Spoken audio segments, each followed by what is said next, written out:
Video को like करें, subscribe करें और हाँ, बेल आइकन दबाना ना भूलें। धन्यवाद।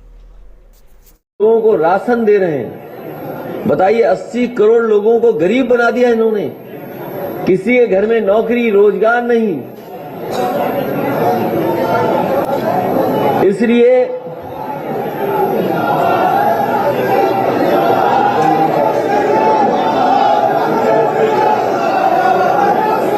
अब जयंत चौधरी जी भी आ गए हैं।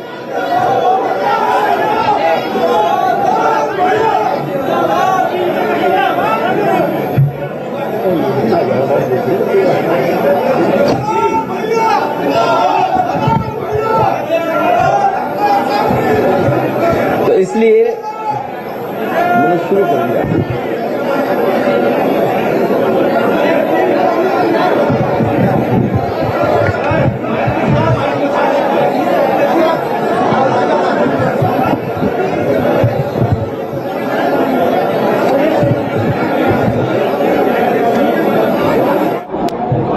इसलिए उत्तर प्रदेश के किसानों ने मन बनाया है। उत्तर प्रदेश के किसानों ने मन बनाया है।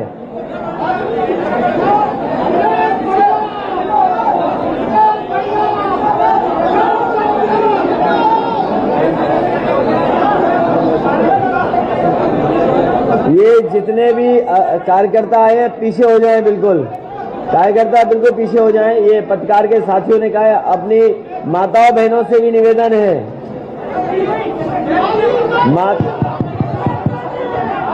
अपनी ये माताओं बहनों से भी निवेदन है। सभी सम्मानित कार्यकर्ताओं से हाथ जोड़ के निवेदन है, भैया प्रेस कॉन्फ्रेंस हो जाने दो, बात रखने दो अपने नेताओं को, प्रेस वाले लोगों को बात सुनने दो। प्लीज कृपया माहौल बनाए रखो। पीछे हुए सभी कार्यकर्ताओं से हाथ जोड़ के निवेदन है, मीडिया भाइयों को काम करने दो। सब आप ही के लिए आए, प्लीज रिक्वेस्ट है आपसे।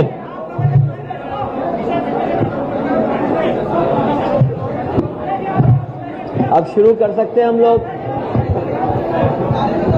शुरू कर सकते हैं प्रेस के साथियों, क्योंकि मैं बातचीत किसान पे कर रहा था और जिस तरीके से किसान अपमानित हुए थे, मैं बधाई देना चाहता हूं सभी किसानों को कि जिनकी हिम्मत की वजह से, जिनकी बहादुरी और साहस की वजह से, जिनकी साहस की वजह से ये पीछे हो जाएं, जो लोग आगे हैं। मेरा सबसे निवेदन है और अपील है कि पीछे हो जाएं जो लोग आगे आ गए हैं। ये मुश्किल इस जमाने में ये है कि मोबाइल पाने के बाद सब रिपोर्टर बन गए हैं। जितना ये कैमरे लाइव कर रहे हैं, उतने ही ये जिनके हाथ में मोबाइल है वो लाइव करना चाहते। अरे भाई, तुम क्यों लाइव कर रहे, तुम्हारा कौन देखेगा? तुम्हारा तो केवल तुम्हारे घर वाले, दोस्त, परिचय वाले वही देखेंगे। अगर प्रेस के साथी लाइव करेंगे तो सब लोग देखेंगे। इसलिए जो नए पत्रकार बने हैं, मोबाइल पत्रकार, उनसे हमारा निवेदन है कि थोड़ा पीछे हो जाएं। किसानों के आंदोलन ने भारतीय जनता पार्टी को झुकने के लिए मजबूर कर दिया और अंततः भारतीय जनता पार्टी को तीनों काले कानून वापस लेने पड़ गए। जो लोग दावा कर रहे हैं कि किसान खुशहाल हुआ है, वो देखो कैसे अन्नदाता का अपमान किए थे और आज उनके इतने वर्षों की नाकामी के कारण गरीबी बढ़ी है। दुनिया के जितने भी सर्वेक्षण हो रहे हैं या जो आंकड़े आ रहे हैं, हमारा देश गरीब होता चला जा रहा है। गरीबी की संख्या बढ़ रही है और जिस तरीके से कोरोना आया और आपने देखा कि मजदूर अपने घर पैदल पैदल चले गए। ये सरकार चाहती तो सबको घर पहुंचा सकती थी, लेकिन इस सरकार ने किसानों को मजबूर किया, मजदूरों को मजबूर किया। और आपने देखा इसी शहर से न जाने कितने मजदूर गए होंगे जो घर अपने पहुंच गए।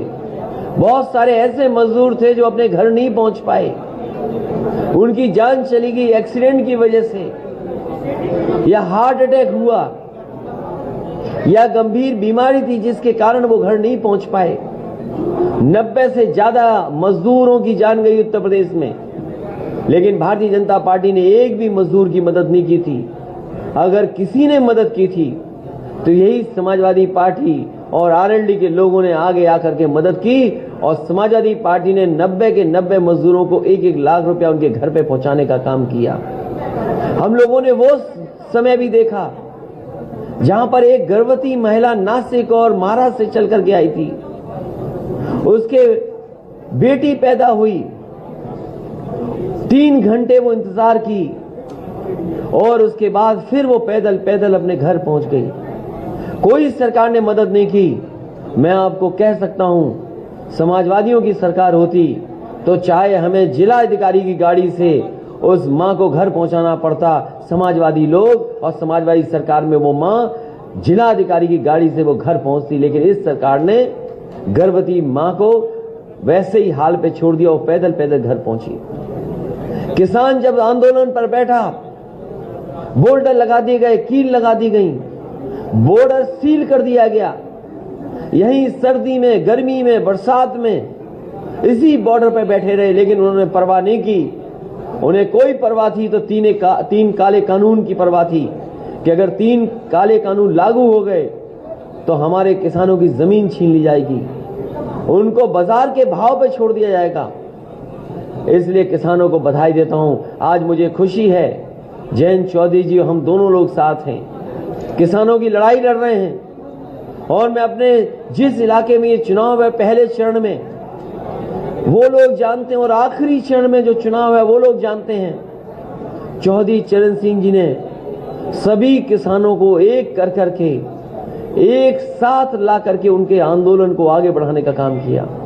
अगर देश में आजादी के बाद किसानों को सशक्तिकरण के लिए, किसानों को आर्थिक रूप से मजबूत बनाने के लिए, किसानों के हित के लिए, किसानों के पक्ष में फैसले लेने के लिए, गांव की खुशहाली के लिए अगर देश में सबसे आगे कोई आया तो वो चौधरी चरण सिंह जी थे। उसके बाद उनकी विरासत को आगे बढ़ाने का काम अजीत सिंह जी ने, नेताजी ने और न जाने कितने नेता और कार्यकर्ताओं ने मिलकर के किए हैं। ये चुनाव जहां किसान, गरीब, मजदूर का है, वहीं मैंने पिछले मुजफ्फरनगर में कहा कि जयंत चौधरी जी और यहां पर जितने लोग किसानों की लड़ाई लड़ रहे हैं, उन्हें चौधरी चरण सिंह की विरासत को भी बचाने का और उस विरासत को आगे बढ़ाने का भी ये चुनाव है। मुझे खुशी है इस बात की कि जनता का समर्थन मिल रहा है, और जनता का समर्थन से घबराई हुई भारतीय जनता पार्टी गली गली घूम रही है। हम लोग जितनी भी पाबंदियां लगी हैं उन नियमों का पालन कर करके हम आपके माध्यम से अपील करने आए हैं। ये गाजियाबाद उत्तर प्रदेश का बड़ा शहर है। नोएडा अगर बड़ा शहर है तो गाजियाबाद भी बड़ा शहर है। अगर यहाँ के लोगों का पेट कोई भर रहा है तो वो हमारा अन्नदाता है। हमें उम्मीद है कि शहर के लोग भी अन्नदाता के पक्ष में मतदान करेंगे, और जो खुशहाली आनी चाहिए थी, जो तरक्की होनी चाहिए थी, जो विकास का रास्ता होना चाहिए, तो वो भारतीय जनता पार्टी ने रोका है। यहाँ निगेटिव पॉलिटिक्स अगर कोई कर रहा है, नकारात्मक पॉलिटिक्स कोई कर रहा है, तो वो भारतीय जनता पार्टी कर रही है। हम दोनों लोग मिलकर के नकारात्मक पॉलिटिक्स को खत्म करना चाहते हैं। एक बार फिर वही भाईचारा की पॉलिटिक्स करना चाहते हैं कि हम सब एक हैं। जो गंगा जमुनी तहजीब है उसको बढ़ा करके खुशहाली के रास्ते पर ले जाना चाहते हैं। गाजियाबाद शहर बड़ा है, हमारे तमाम लोग बैठे हैं, कारखाने हैं, उद्योग हैं। मैं ये भरोसा दिला सकता हूं कि जो चल रहे उद्योग और कारखाने हैं उनको जो मदद कर सकते हैं सरकारी कानून में वो मदद की जाएगी। साथ ही साथ जो एमएसएमई सेक्टर है, जो सबसे ज्यादा बर्बाद हुआ है इस कोरोना के समय पर, बीमारी के समय पर, इन दोनों सरकारों ने, डबल इंजन की सरकार ने कोई मदद नहीं की है। अगर हमें अलग से पैकेज ला करके एमएसएमई सेक्टर को अगर सुधारना पड़ेगा तो उसको भी आगे बढ़ाने का काम समाजवादी और आरएलडी की सरकार में होगा। मुझे याद है कि यहां पर एक बहुत पुरानी साइकिल का कारखाना था। बंद होने की कगार पर जब आंदोलन कर रहे थे तो समाजवादी लोग पहुंचे थे। मैं तो कहूंगा कि हालांकि वो प्राइवेट सेक्टर का है कारखाना, बहुत पुराना कारखाना है, समाजवादी सरकार बनने पर साइकिल के कारखाने को पुनः जिंदा करने का काम कोई करेगा तो समाजवादी लोग करेंगे। और इसलिए करेंगे क्योंकि हमारा विशेष लगाव है साइकिल से।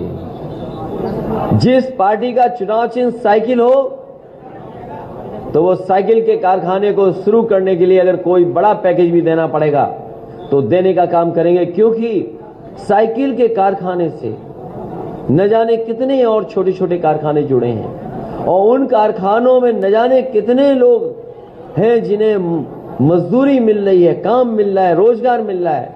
हमारा स्वार्थ, हमारा लालच ये है कि हम लोगों को रोजगार और नौकरी दे दें। अगर रोजगार और नौकरी के लिए हमें कोई बड़ा पैकेज भी देना पड़ेगा तो समाजवादी सरकार पीछे नहीं हटेगी। ऐसे कारखाने उद्योग को सहयोग करने का काम करेंगे।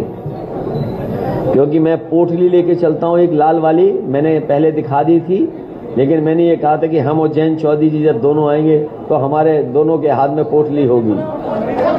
ये अन्न संकल्प के लिए हम पोटली लेके चलते हैं। यही अन्न है जो हमें और आपको जिंदा रखता है। किसान जो हमें पेट भरता है और कपड़े दे पहनाता है, उसके हक में हम दोनों लोग लगातार इसी तरह से संकल्प करते रहेंगे और लड़ाई लड़ते रहेंगे जब तक भारतीय जनता पार्टी को हटा न लें और उत्तर प्रदेश से सफाया न कर दें। अगर हमारे पत्रकार साथी आप लोग भी कोई अन्य संकल्प लेना चाहें तो पीछे नहीं हटना।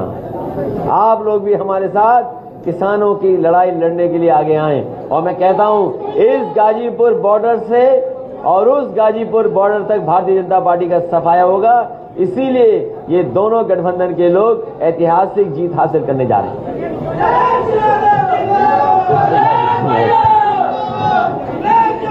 ये हमारे बहुत सारे खोड़ा कॉलोनी के लोगों को लेकर के ये खोड़ा को कौन नहीं जानता। जब समाजवादी सरकार थी तो खोड़ा कॉलोनी के लिए हम लोगों ने स्कूल भी दिया था और जो विकास कार्य कर सकते थे वो विकास कार्य भी और नगर पालिका भी बनाने का काम किया था। अगर खोड़ा कॉलोनी को लिए विशेष कार्य भी करने पड़े, जिसमें अस्पताल बनाना हो, डिग्री कॉलेज देना हो और अगर घर घर पानी पहुंचाने का काम करना पड़े, बताओ खोड़ा जैसी जगह जहां उत्तर प्रदेश और बिहार के बड़े पैमाने पर लोग रहते हैं, आसपास के लोग तो रहते ही हैं, लेकिन यूपी बिहार के भी लोग बड़ी संख्या में आकर के रह रहे हैं। अगर उन्हें हम अच्छा पानी नहीं दे सकते और इलाज नहीं दे सकते तो हम लोग कैसे करेंगे। वहीं सभी बात मेट्रो को रुके कार्य चालू करना, और मेट्रो के कार्य तो मेट्रो तो समाजवादियों से ज्यादा किसी ने बना ही नहीं है। आप में से पुराने पत्रकार लोग भी जानते होंगे जिनके पास मेट्रो का इतिहास होगा। सबसे पहले एक बार नेताजी यहाँ आए थे और नेताजी जब आए थे तब मैं भी उनके साथ आया था। तब हमारा आपका परिचय ऐसा नहीं था जैसा आज है। उस समय परिचय यही रहा होगा कि हम कहीं खड़े रहे होंगे, वहीं तस्वीर आ गई होगी तो आ गई होगी। तो उस समय भी मेट्रो का काम अगर किसी ने शुरू किया था तो नेताजी ने शुरू किया था। नेताजी उस समय मुख्यमंत्री थे। तो मेट्रो का काम हो और शहर की जो सुविधाएं हैं कि ट्रैफिक ठीक तरीके से चले, पर्यावरण को लेकर के बहुत चिंतित लोग रहते हैं और कूड़े से लेकर के तमाम गंदगी को लेकर के, और कम से कम साफ सुथरे इलाके ऐसे हों जहां पर लोग निकल करके घूम सकें और कम से कम गाजियाबाद दिल्ली को टक्कर दे अपनी सफाई में और दिल्ली को दिखाए कि हां गाजियाबाद में भी ऐसे बड़े बड़े काम हो सकते हैं। समाजवादी सरकार बनेगी तो अगर शहर को अच्छा बनाने के लिए, साफ सुथरा बनाने के लिए अगर कोई विशेष कार्य करना पड़ेगा तो किया जाएगा। वहीं मोदी नगर में, क्योंकि बड़ी पैमाने पर वहां मजदूर किसान इलाज के लिए आते हैं, अगर अस्पताल के साथ साथ विशेष ट्रॉमा सेंटर भी देना पड़ेगा तो समाजवादी सरकार में और एलडी मिलकर के दोनों ट्रॉमा सेंटर देने का काम करेंगे। साहिबाबाद में भी इलाज की सुविधाएं देंगे, क्योंकि इधर जब से कोरोना आया है लोगों ने महसूस किया है कि इलाज कितनी जरूरी है, और इलाज वो भी सरकारी व्यवस्था अच्छी हो, क्योंकि प्राइवेट में लोगों के साथ कई बार बहुत ज्यादा इलाज का खर्चा हो जाता है। इस कोरोना के समय पर लोगों ने अपने अकाउंट के पैसे निकाल लिए। मुझे याद है एक अखबार का मैंने खबर पढ़ी थी, 1 महीने के अंदर कानपुर जैसे शहर ने कई 100 करोड़ लोगों ने अपने सेविंग से पैसा निकाला था। और अगर हमारे पत्रकार साथी यहाँ का आंकड़ा निकालेंगे, आप गाजियाबाद का आंकड़ा अगर निकालेंगे, कोरोना के समय पर लोगों ने सेविंग से कितना पैसा निकाला होगा, तो कम से कम 2 या 3 महीने में 1000 करोड़ से ज्यादा पैसा निकाला होगा। तो सोचो, सेविंग का पैसा लोगों ने निकाल करके अपने परिवार के लोगों का इलाज और मदद करने का काम किया था।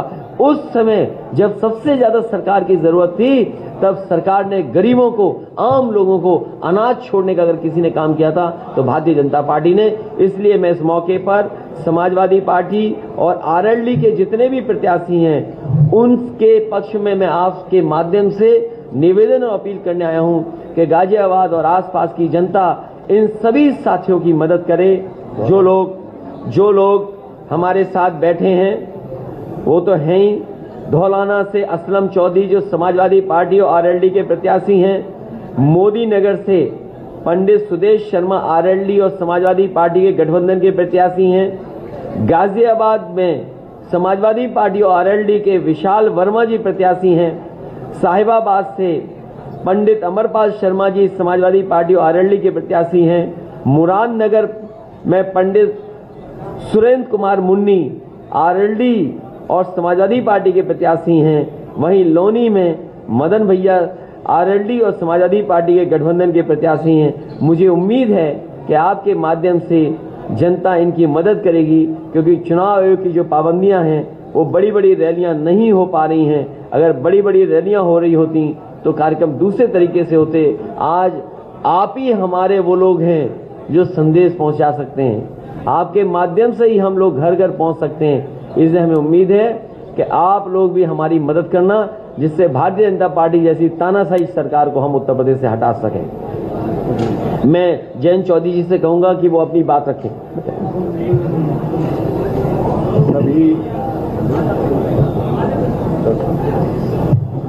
सभी पत्रकार बंधुओं को नमस्कार। समाजवादी पार्टी के राष्ट्रीय अध्यक्ष अखिलेश यादव जी, सभी हमारे दोनों पार्टियों के वरिष्ठ नेतागण और उम्मीदवार जो गठबंधन के चेहरा हैं, जो इस क्षेत्र में बहुत उम्मीद के साथ मतदाताओं तक अपनी बात पहुंचा रहे हैं और आपका आशीर्वाद चाहते हैं। अखिलेश जी ने काफी बात कही और बिल्कुल शुरुआत उन्होंने किसानों से की। मैं आप सबके माध्यम से देश तक ये संदेश देना चाहता हूं। आज 29 जनवरी है और जो बीती रात है 28 जनवरी की रात, जो 1 साल पहले यहीं से कुछ दूर गाजीपुर बॉर्डर पे जो कुछ भी किसानों ने देखा और सहन किया, वह उनका अपमान नहीं था। वे देश में, गांवों में रहने वाले, खेत खलियान में मेहनत कर रहे हर एक किसान और मजदूर का अपमान था। हमें उस अहंकार को चूर करना है और वो पीड़ा, वह दर्द आज भी जिंदा है। कानून वापस हुए हैं, लेकिन जिस तरीके से लखीमपुर में किसानों को कुचला और जो तैयारी 28 जनवरी की शाम को सरकार और सरकारी गुंडों ने कर रखी थी, यहीं लोनी के भारतीय जनता पार्टी के विधायक की जो मंशा थी, कोई भी किसान बिरादरी से आने वाला व्यक्ति उस बात को भुला नहीं पाया। और उन क्षणों में जो भावुकता थी किसान नेताओं की, जो भावुकता थी स्वर्गीय चौधरी अजीत सिंह जी की, और जिस तरह से उन्होंने किसान आंदोलन के प्रति अपना समर्थन जाहिर किया और हम सबको आशीर्वाद दिया, वह ताकत और हिम्मत उन्होंने दी कि किसानों, तुम अकेले नहीं हो, तुम न्याय की आवाज हो, तुम्हारी आवाज मैं बुलंद करूंगा। उनके वो बोल हमारे देश के राजनीतिक इतिहास में, किसान आंदोलन के इतिहास में स्वर्ण अक्षरों से लिखे जाएंगे। और इसलिए ये चुनाव ये फैसला मतदाताओं को करना है। एक तरफ वो सरकार है जो किसानों को दबाना चाहती है, जहां कोई सुनवाई नहीं होती, जहां कोई वादा पूरा नहीं होता। युवाओं को तय करना है, एक तरफ वो लोग हैं जो आपको पीटते हैं, लाठी चलाते हैं, नौकरी से आपको वंचित रखते हैं, और दूसरी तरफ अखिलेश जी का विजन है, आरएलडी और समाजवादी पार्टी का प्रयास है। हमें मुकाबला झूठ से करना है, अफवाह फैलाने वाले लोगों से करना है, नफरत फैलाने वाले लोगों से करना है। जिन्ना की बात, औरंगजेब की बात, इन बातों से उत्तर प्रदेश की जनता से का कोई लेना देना नहीं। हम नौकरी और विकास की भाषा बोलने वाले लोग हैं, पढ़े लिखे लोग हैं, तरक्की चाहते हैं, तरक्की की भाषा बोलेंगे। और जैसा अखिलेश जी ने कहा, गाजियाबाद तो इतना बड़ा अर्बन सेंटर है, यहां लोग रोजगार की उम्मीद लेकर आते हैं, अपने परिवारों के पालन पोषण के लिए भरपूर प्रयास करते हैं। यहां की जो आधारिक संरचना होनी चाहिए, जब हमारी विजन वाली सरकार बनेगी, तब गाजियाबाद की उम्मीदों पर हम लोग बहुत गंभीर रूप से काम करेंगे। योगी जी ने कहा कि गड्ढा मुक्त सड़कें, गाजियाबाद के आप सबसे पॉश कॉलोनी में चले जाएंगे, मेन रोड पर चले जाएंगे तो आपको गड्ढे मिलेंगे, गड्ढे मिलेंगे। आपकी गाड़ी की पूरी जो है क्वालिटी कंट्रोल टेस्ट 100 मीटर की यात्रा में हो जाता है। तो हमारी घोषणाएं सच्ची होंगी, गड्ढा मुक्त सड़कें देनी है, झूठ मुक्त सरकार देनी है। मैं आप सबके माध्यम से प्रार्थना करता हूं कि इन्हीं बातों को लेकर आप लोग हमारे पक्ष में मतदान करें। समाजवादी पार्टी और राष्ट्रीय लोकदल के सभी उम्मीदवार आपके सामने हैं, और फिर मौका दें अखिलेश जी को कि वे जो उनके उत्तर प्रदेश को आगे ले जाने वाली जो सोच है, वे उसको पूरा अमला जमला पहनाएं और जमीन तक उस सोच को पहुंचाएं। धन्यवाद। अभी दो महत्वपूर्ण चीजें कहते फिर बोल लेना दो तीन, क्योंकि लगातार समाजवादी पार्टी घोषणा पत्र आने से पहले कुछ बातें जनता के बीच में रखना चाहती है। जिस कड़ी में सबसे पहले समाजवादी पार्टी ने तय किया था कि 300 यूनिट की फ्री घरेलू बिजली होगी, किसानों को सिंचाई मुफ्त होगी, लैपटॉप डिस्ट्रीब्यूशन होगा पहले की तरह, और वहीं ये भी फैसला लिया था कि पुरानी पेंशन बहाल होगी। पुरानी पेंशन को लेकर के बहुत सारे संगठन, सरकारी कर्मचारी हमेशा इस बात को कहते रहे, उनकी मांग रही है कि पुरानी पेंशन बहाल हो।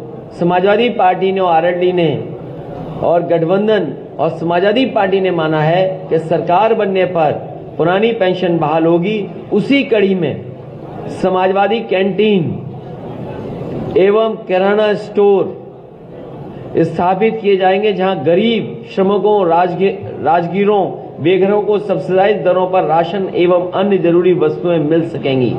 और ये बात मैं इसलिए कह रहा हूं कि डॉक्टर राम मनोहर लोहिया ने एक सिद्धांत दिया था कि अगर महंगाई से लड़ना है तो दाम बांधो नीति लागू करनी पड़ेगी। अगर दाम बांधो नीति हम लागू कर पाएंगे तो बहुत सारे गरीब और जो रोजगार पर निर्भर करते हैं उन्हें हम सब्सिडाइज या दाम बंधी हुई चीजों को उपलब्ध करा पाएंगे। इन कैंटीनों में 10 रुपए में समाजवादी थाली की व्यवस्था की जाएगी। इस योजना का लक्ष्य है राज्य से भूख की समस्या को मिटाना। पहले कुछ जगह पर शुरू हुई थी, जिस योजना को बंद किया भारतीय जनता पार्टी ने। 20 रुपए की थाली थी, खाना था, जिसमें मजदूरों को खाना उपलब्ध कराया था। इस बार समाजवादी कैंटीन होगी। इस कैंटीन में 10 रुपए में समाजवादी थाली उपलब्ध होगी और पौष्टिक आहार होगा। इसके साथ साथ क्योंकि शहर में बड़े पैमाने पर लोग आते हैं काम के लिए और रोजगार के लिए, इसलिए समाजवादी पार्टी ये मानती है कि जिस तरीके से मनरेगा की तर्ज पर, मनरेगा की तरह अर्बन एम्प्लॉयमेंट गारंटी एक्ट को भी लाने का काम करेंगे, जिससे बहुत सारे नौजवान जो शहर में आते हैं उन्हें रोजगार और नौकरी दिला सकें। वहीं साहिबाबाद में क्योंकि बड़ी जगह सरकारी अस्पताल हो और सरकारी डिग्री कॉलेज हो, साथ साथ समय के हिसाब से जो पढ़ाई हो, जिसमें ट्रेनिंग उपलब्ध हो, और नौकरी रोजगार मिल सके, उस दिशा में काम करेंगे। मैं समझता हूं जैन जी से आपने कोई सवाल पूछा था। एक मिनट, एक चुनावी व्यवस्था को लेकर मैं कहना चाहता हूं कि क्योंकि कोरोना काल है, हमें सबको उम्मीद है और सरकार और चुनाव आयोग की मतलब इसमें तैयारी भी है कि पोस्टल बैलेट के माध्यम से काफी वोट मतदाता अपना मत प्रयोग करेंगे। इसमें मतदाताओं को भी सतर्क रहने की जरूरत है। जो सरकारी कर्मचारी हैं, जो पुलिसकर्मी हैं, जिनकी पोस्टल बैलेट से वोट डलनी है, मैं उनको कहना चाहता हूं कि ये एक फॉर्म है ऑनलाइन, इसको आप डाउनलोड करके, बैलेट फॉर्म है, इस पे अपनी वोट दर्ज कराएं। वोट का अधिकार है, उनका मत अधिकार है। कोई भी किसी दबाव में उनको आने की जरूरत नहीं। कोई उनके सीनियर अधिकारी दबाव बनाने की कोशिश करते हैं, ये उनका संविधान ने उनको अधिकार दिया। तो इस वोट को इसके लिए सतर्क रहें, सुरक्षित रखें और सुनिश्चित करें कि उनकी वोट पड़ी कि नहीं। दूसरी बात, नियम यह है कि मतदान के तारीख से पहले घर घर ये जो फॉर्म उनको मिल जाना चाहिए। अगर नहीं दिया जा रहा तो ऑनलाइन वो उसको ले सकते हैं। तीसरी बात यह है कि चुनाव आयोग का नियम कहता है कि जब मतदान हो जाता है, जो गिनती होती है, सबसे पहले पोस्टल बैलेट की वोट गिनी जानी चाहिए। तो सभी उम्मीदवारों को, चुनाव आयोग के सभी ऑब्जर्वर्स को मैं कहना चाहता हूं कि सख्ती से, क्योंकि हमारा अनुभव है कि पिछली बार जो गिनती हुई उसमें ऐसा नहीं हुआ। कोई बहानेबाजी नहीं चलेगी, नियम का सख्त अनुपालन होना चाहिए सभी ऑब्जर्वर से, और हमारे दोनों दल के जिलाध्यक्षों से मैं उम्मीद करता हूं कि सख्ती से इसका पालन हो। इस पे हम पुरजोर कोशिश करें। धन्यवाद।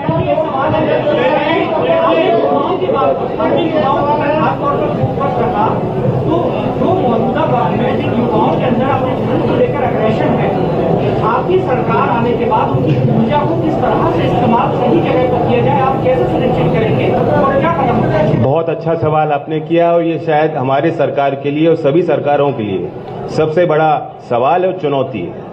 सबसे पहले तो कोई वादकारी जाता है, सरकार से कुछ मांग होती है, सामाजिक जन आंदोलन होते हैं, तो हमारी सरकार उन लोगों के साथ ऐसे क्रूरता के साथ व्यवहार नहीं करेगी। पुलिस की लाठी, पुलिस की वर्दी जनता को सुरक्षित रखने के लिए है, ना कि राजधानी में शिक्षक आते हैं, युवा आते हैं, भर्ती को लेकर कोई सवाल करता है तो उन पर लाठी चलाई जाए। ऐसी लाठियां हमारे राज्य में नहीं चली जाएंगी।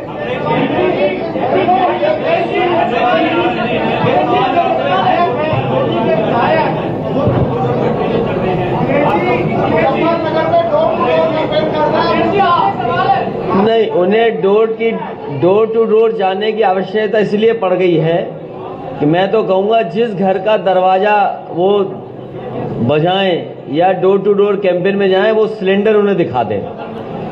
वो जो लाल रंग का सिलेंडर है वो दिखा दें, क्योंकि पोटली पे अन्न संकल्प तो लेंगे नहीं वो, तो कम से कम उन्हें लाल सिलेंडर जरूर दिखाएं कि जिस समय वो सरकार में आए थे उस समय एक सिलेंडर भरवाने की कीमत क्या थी और आज क्या कीमत है।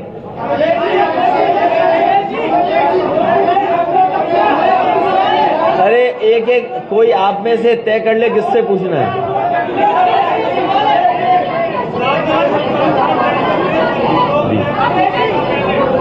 ये पहली बार ऐसा हुआ है कि लोग शमशान से घर पहुंचे। जो लोग शमशान और कब्रिस्तान की बात कर रहे थे, सोचिए भ्रष्टाचार का क्या आलम था कि इतनी बड़ी संख्या में लोगों की जान गई और वो अपने परिवार के दुख में शामिल हुए थे। और सोचिए घर परिवार में कितना दुख बड़ा पहुंचा होगा। और मुझे नहीं लगता कि जिन्होंने इस तरह का काम किया होगा, घटिया काम, उनके खिलाफ कोई कार्रवाई भी हुई हो।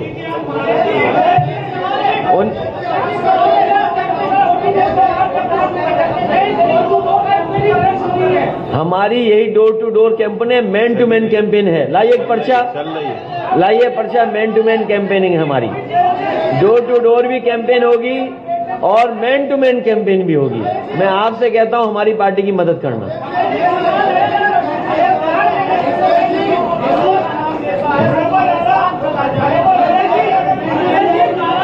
एक एक करके पूछो भाई, हो जाएंगे जी, एक एक कर।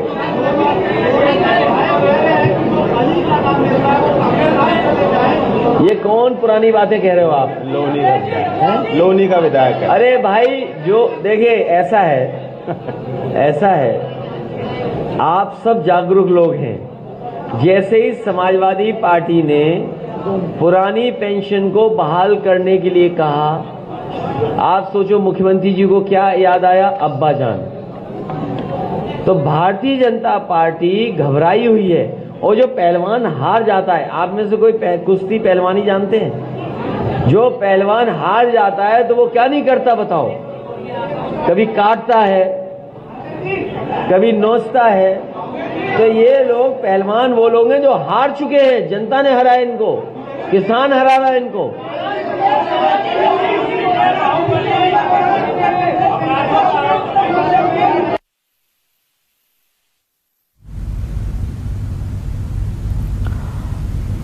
तो अखिलेश यादव और जयंत चौधरी की ज्वाइंट ये प्रेस कॉन्फ्रेंस आप सुन रहे थे। फिर उन्होंने वादे किए